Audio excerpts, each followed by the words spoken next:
Bismillahirrahmanirrahim. Alhamdulillahirabbil alamin. Wal aqibatu lil muttaqin wala udwana illa 'alal zalimin. Wassalatu wassalamu ala asyrafil anbiya'i wal mursalin imami jami'il atqiya'i wal muttaqin qaidil ghurril muhajjalin wa ala alihi wa sahbihi wa man tabi'ahum bi ihsanin ila yaumiddin, amma ba'du. Subhanaka la ilma lana illa ma 'allamtana innaka antal alimul hakim. Rabbi shrah li sadri wa yassir li amri wahlul 'uqdatam min lisani yafqahu qawli wahdi qalbi wa saddid lisani bihaqqi sayyidina Muhammad. Allahumma inna nas'alukal futuh wal munuh wal rusuh wa salahal jasad wal ruh wa taubatan nasuh. Hadirin hadirat rahimakumullah. Kajian kita pada hari ini sengaja kita ambil judul hanya iblis yang tidak senang dengan kelahiran Nabi Muhammad. Apa kaitannya dengan kajian kita?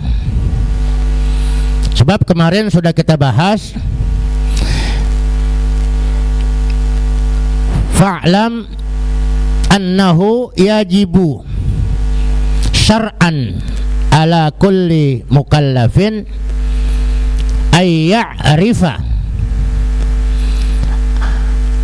ay ma'rifata. Jadi kalau ada an masdariyah itu ditakwilkan menjadi an ya'rifa menjadi ma'rifata jami'a ma yajibu fi haqqihi ta'ala. Wajib secara syara' bagi setiap mukallaf, artinya setiap orang yang berakal Islam atau baligh. Bahkan ada pendapat bukan hanya yang Islam, tetapi setiap yang namanya manusia wajib mengenal Allah. Kita semua sudah sepakat bahwa sumber hukum Islam yang utama adalah Al-Quran dan As-Sunnah. Walaupun dalam paham kita ada ijma' dan qiyas, tapi ada orang yang seagama dengan kita cukup Quran dan Sunnah, tidak mau mempergunakan ijma' dan qiyas. Saking pinternya mereka, ya, saking pinternya mereka.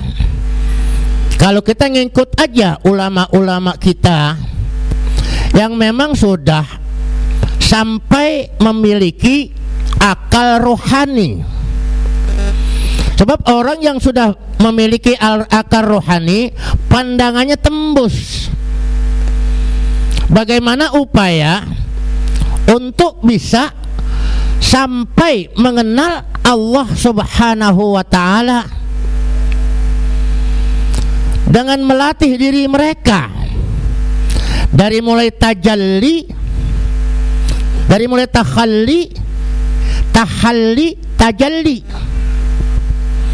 Jadi orang-orang yang sudah punya akal rohani terlebih dahulu dibersihkan hatinya, sehingga mereka itu melangkah kepada sifat takhalli, artinya menyingkirkan kotoran-kotoran yang ada di hati. Sifat syiriknya, sifat nifaknya, sifat kufur nikmatnya, ujubnya, takaburnya, hasadnya, hikitnya, semua udah disingkirkan. Itu namanya takhalli, mengosongkan hati dari kotoran-kotoran yang menutupi sampainya seseorang kepada Allah Subhanahu wa ta'ala. Setelah mereka membersihkan diri mereka, baru mereka tahalli, berhias diri dengan akhlak-akhlak yang baik. Nggak gampang marah, nggak mudah tersinggung,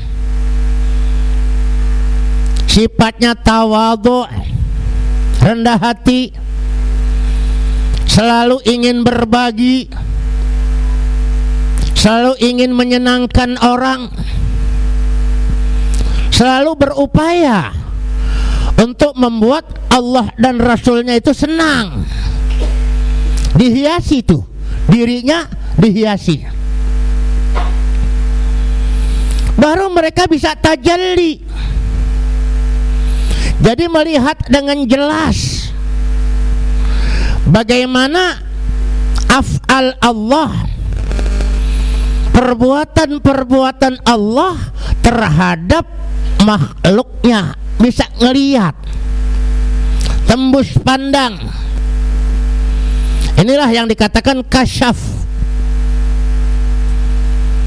Orang tidak mungkin bisa mencapai derajat kasyaf atau mukasyafah tanpa menjalani tangga-tangga. Pertama, mujahadah. Mujahadah itu menahan diri, ya, berjuang untuk tidak marah, berjuang untuk tidak gampang mengeluh, berjuang untuk tidak gampang iri hati, berjuang sekuat tenaga tuh mujahadah untuk meninggalkan sifat-sifat mazmumah, sifat-sifat tercela tuh mujahadah. Setelah mujahadah dia mampu muraqabah, kontrol diri. Kakek saya dulu kalau ada orang ngomongin dirinya yang gak enak, dia gak nyikapi, diambil korek kuping. Kenapa? Kuping gua sakit, ya, kuping gua sakit. Kalau kita kan kagak. Kalau ada orang gosip, kita semakin mendekati kuping kita tempelin, lagi ngomong apa tuh.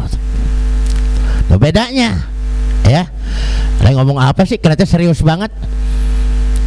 Begitu cocok sama apa yang kita alami, cocok sama apa yang kita ketahui, nah kita tambah nimbrung. Bukan kita nasihatin, tambah nimbrung. Tapi kakek saya Haji Umar ambil korek kuping, dianggap kupingnya sakit, sehingga yang didengar itu yang jelek-jelek. Di dalam rangka muraqabah, mulutnya dijaga, jangan sampai menyinggung perasaan orang, jangan sampai membuat orang marah. Dijaga benar-benar tuh muraqabah, ya. Apa yang kira-kira membuat orang sakit hati, sebisa mungkin ia tinggalkan. Itu muraqabah. Nah, setelah muraqabah nanti ketemu yang namanya musyahadah. Bisa menyaksikan hal-hal yang aneh-aneh dari perbuatan-perbuatan Allah Subhanahu wa ta'ala. Bisa ngelihat, bisa menyaksikan, musyahadah. Bisa ngelihat begini, bisa ngelihat begini. Walaupun dia gak pernah ngerti ilmu jiwa, tapi sepintas saja orang berbicara, sepintas saja orang berbuat, dia bisa tahu pasti orang ini sedang mengalami gangguan jiwa. Pasti orang ini sedang mengalami kekecewaan. Dia bisa tahu. Baru naik tangga yang keempat, mukasyafah. Mukasyafah itu bisa menyaksikan tanpa tabir. Udah kasyaf, Ya, bukan kasab. Kalau kasab tangan kita kasar atau kasab. Ini kasyaf. Pakai shin, mukasyafah. Ya, orang-orang yang bisa mukasyafah adalah orang-orang yang sudah mencapai puncak keilmuannya, sudah mencapai puncak ma'rifatnya, makanya mereka diberi gelar al-arif billah. Jadi para wali itu gelarnya al-arif billah, orang-orang yang sudah kenal Allah. Kita ini baru mau mencoba belajar kenal Allah. Orang yang udah mukasyafah udah kenal Allah, ya. Jadi kita sepakat bahwa untuk dapat menguatkan langkah kita, orang selalu mempergunakan dalil. Mana dalilnya? Dianggapnya Islam itu agama dalil. Bentar-bentar mana dalilnya? Kamu tahlilan, mana dalilnya? Kamu ngaji rame-rame, mana dalilnya? Kalau jadi imam pakai doa, dipimpin doa, mereka beranggapan kan hajat kita beda-beda. Kok mau dibohongin sama imam? Imam punya hajat, makmum punya hajat. Makmumnya 20, hajatnya beda-beda. Mana mungkin bisa dipimpin oleh imam? Kata mereka yang memang pola pikirnya terbatas. Mereka sudah diliputi oleh rasa kebencian, seolah-olah mereka merasa diri mereka yang paling benar. Sholat mereka paling benar. Bahkan mereka berani memberikan fatwa, orang yang tidak memakai celana cingkrang hukumnya masuk neraka. Sebab dikatakan isbal. Ya, siapa yang berpakaian melewati mata kaki, mata itu dikatakan isbal. Orang yang isbal masuk neraka. Tuh kata mereka tuh. Orang mereka yang punya surga kok. Orang mereka yang punya neraka. Jadi mereka enak-enak aja menentukan ente neraka. Ini golongan surga kemari. Ya, golongan surga kemari. Tuh. Nah, kasihan perempuan-perempuan nanti bajunya pada gantung. Nah, perempuan-perempuan kan bajunya pada nyerempet. Masa perempuan mesti cingkrang juga? Makanya begitu ada hadis Nabi yang mengatakan demikian, Sayyidina Abu Bakar protes, ya Rasulullah, bagaimana saya? Saya ini pakaian saya selalu menutupi mata kaki, sarung saya selalu menutupi mata. Lah kamu kan menutupi mata kaki tidak sombong. Orang yang isbal maksudnya itu adalah orang yang memang berpakaian dengan pakaian kebanggaan, seperti pakaian raja-raja, menunjukkan kemegahannya, sehingga jubahnya nyerempet. Tapi kalau kita nggak ada perasaan sombong, nggak ada. Dan mereka terlalu berani mengklaim seperti itu, ya. Jadi bagaimana? Ya biarin aja. Cuman kadang-kadang mereka dibiarkan tambah kurang ajar, ya. Mereka dibiarkan tambah kurang ajar. Ini makanya saya beberapa hari ini gemes rasanya ini. Kapan pengen buru-buru ngaji, kasih judul hanya iblis yang tidak senang dengan kelahiran Nabi, ya. Biar kita tahu semuanya, kita buka semuanya, ya. Jadi kalau kita tetap mempergunakan Al-Quran, hadis, ijma dan qiyas, kalau mereka enggak Quran dan hadis. Jadi karena kita sudah sepakat bahwa sumber hukum Islam itu Quran dan Sunnah, berarti kita wajib kenal Allah dan wajib kenal Rasulullah. Tidak mungkin, mustahil orang bisa kenal Allah tanpa kenal Rasulullah. Dari mana kita bisa tahu bahwa Allah itu esa? Bagaimana kita bisa tahu? Dari Quran. Quran turunnya sama siapa? Quran turunnya sama Nabi Muhammad. Ya, emang kita ngerti?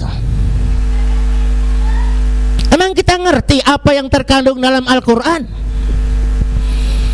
Yang ngerti cuma Nabi Muhammad, sebab beliaulah penerima wahyu. Makanya ulama-ulama kita yang tawadhu tidak berani menerjemahkan Al-Quran langsung. Selalu mereka mendahului wallahu a'lamu bimuradihi, Allah yang lebih tahu maksudnya. Ya. Lah kalau Kiai Ahmad Junaidi, sehingga dia dikenal kalau ngajar di Asy-Syafi'iyah, nah, sehingga hadamnya yang suka melayani para guru yang mengajar di Asy-Syafi'iyah, Ki Abdul Syafi'i selalu berpesan, nanti kalau ada kiai kire-kire, kasih makan dia, layani dia yang baik. Sampai gelarnya kiai kire-kire, padahal alimnya Masya Allah 4/5 ilmunya Sayyid Muhammad Ali Al-Maliki dikuasai oleh beliau. Namun begitu alimnya beliau tidak berani langsung menerjemahkan Al-Quran. Selalu beliau mengatakan wallahu a'lamu bimuradi. Yang kira-kira artinya begini tuh, yang kira-kira. Sebab nggak berani, bukan nggak berani, cuman Allah yang tahu maksudnya. Tapi orang sebelah sono itu begitu berani, ya, begitu berani menerjemahkan dan memponis, sehingga tidak boleh orang lain mentakwilkan, nggak boleh takwil. Lah bagaimana nggak boleh takwil? Allah yang mengatakan la ya'lamu ta'wilahu illallah warrasikhuna fil ilmi. Tidak ada yang mengetahui takwil daripada ayat-ayat Al-Quran kecuali Allah dan orang-orang yang betul-betul mendetail menguasai ilmunya. Paling kagak 40 pak ilmu agama betul-betul dikuasai. Kalau ini kan enggak, nahu sorobnya kagak tahu, balagonya kagak tahu, ma'ani badi mantik bayan kagak tahu. Tapi mereka begitu berani langsung memponis, nggak ada takwil, begitu adanya. Makanya dalam hal ini kita lihat bagaimana seorang sahabat Sayyidina Abu Bakar yang begitu cerdas, begitu bijaksana, ketika turun ayat al yauma akmaltu lakum dinakum wa atmamtu alaikum ni'mati wa raditu lakumul islam madina, hari ini sudah aku sempurnakan agamamu dan aku lengkapi nikmat-nikmatku atasmu dan aku ridho Islam sebagai agama. Ini sahabat-sahabat semua tertawa. Kenapa? Asyik, udah beres.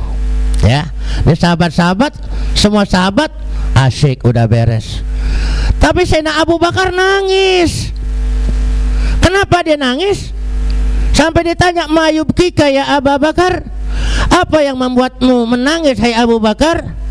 Iya, kalau tugas udah selesai, ini kira-kira mau kemana? Pasti nggak lama lagi orang yang sangat kita cintai ini akan meninggal dunia. Balik kepada pemberi tugasnya, akan kembali kepada Allah Subhanahu wa ta'ala. Baru yang lain tuh sadar, oh iya benar juga tuh. Ini kehebatan Abu Bakar. Apa itu bukan takwil? Orang cerita kesempurnaan tapi dia nangis, orang lain pada gembira. Kemudian dalam menyikapi Dhaharal fasadu fil barri wal bahri bima kasabat aydin nas. Sayyidina Abu Bakar mengartikan rusaknya bumi ini, rusaknya alam ini adalah lantaran fil barri wal bahri. Albar di sini tidak diartikan daratan, tapi albar ini mulut. Yang bikin rusak tatanan kehidupan manusia, yang mengganggu ketentraman dan kedamaian manusia lantaran mulutnya busuk. Ya, mulutnya busuk. Apa arti mulutnya busuk? Sering caci maki orang, ujaran kebencian. Pokoknya ini mulut kotor. Ya. Fil barri di daratan. Tapi Sayyidina Abu Bakar mentakwilkan adalah rusaknya tatanan alam semesta, rusaknya bumi ini tidak ada kedamaian lantaran busuknya mulut manusia. Coba aja sekampung kalau mulutnya pada lemes, damai apa ribut? Ribut. Ini kehebatan Sayyidina Abu Bakar. Al-Bahar di sini ditakwilkan oleh Sayyidina Abu Bakar hati. Jadi yang bikin rusak adalah mulut dan hati. Hati kita suka curiga sama orang mulu. Ya, yang membuat hati kita ini kecewa dan segala macam, itu hati. Itu hebatnya Sayyidina Abu Bakar. Kita kembali kepada pokok permasalahan. Bagaimana mungkin kita akan kenal Allah tanpa kenal Rasulullah? Sekarang dikatakan dalam satu hadis riwayat Imam Anas, la yu'minu ahadukum hatta akuna ahabba ilaihi min waladihi wa walidihi wan nasi ajma'in. Tidak akan sempurna iman seseorang sampai aku Rasulullah lebih dicintai olehnya daripada dia cinta kepada anaknya, daripada ayah bundanya, dan daripada kecintaan manusia. Rasulullah paling dicintai.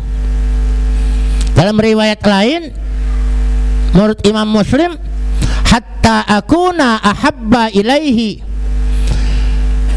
min ahlihi wa amwalihi wan nasi ajma'in. Lebih dari kecintaannya terhadap keluarganya, hartanya, dan semua manusia. Kita ngaku cinta Nabi, tapi harta kita masih kita sayang-sayang. Agak mau kita sedekah, bagaimana kita bisa dikatakan cinta Nabi? Orang bisa cinta Nabi sebagaimana orang-orang yang pada demo bela Nabi. Kan hebat tuh bela Nabi. Nabinya dihina, dia diam aja. Nabinya dihina, dia diam aja. Dari mana diketahui nabinya dihina?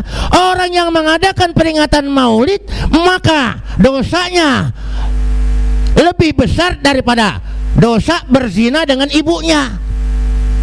Nah kan kurang ajar itu. Orang mengagungkan Nabi tapi dikatain begitu. Anehnya diam aja. Ada nggak umat Islam yang demo? Kagak, diam aja. Jadi aneh bela Nabi itu di mana? Ya. Ketika ibu Nabi, orang tua Nabi dihina, bahwa ayah ibunda Nabi masuk neraka, bukan penghinaan itu. Kita orang awam kita, orang kaya bukan, pejabat juga bukan. Ketika ada orang ngatain orang tua kita penjahat, preman, marah nggak kita? Lo marah. Apalagi udah divonis. Sementara Allah menciptakan surga dan neraka lantaran Nabi Muhammad. Jadi maunya Nabi Muhammad aja. Kan maksudnya begitu kalau kita berpikirnya. Ya, didatangilah beliau oleh 4 wanita mulia. Kalau di dalam rawi cuman 2. Fahadarat bitaufiqillahi sayyidatu Maryam wa sayyidatu Asiyah wa ma'ahuma minal huril aini man qasamat lahu minasyarafil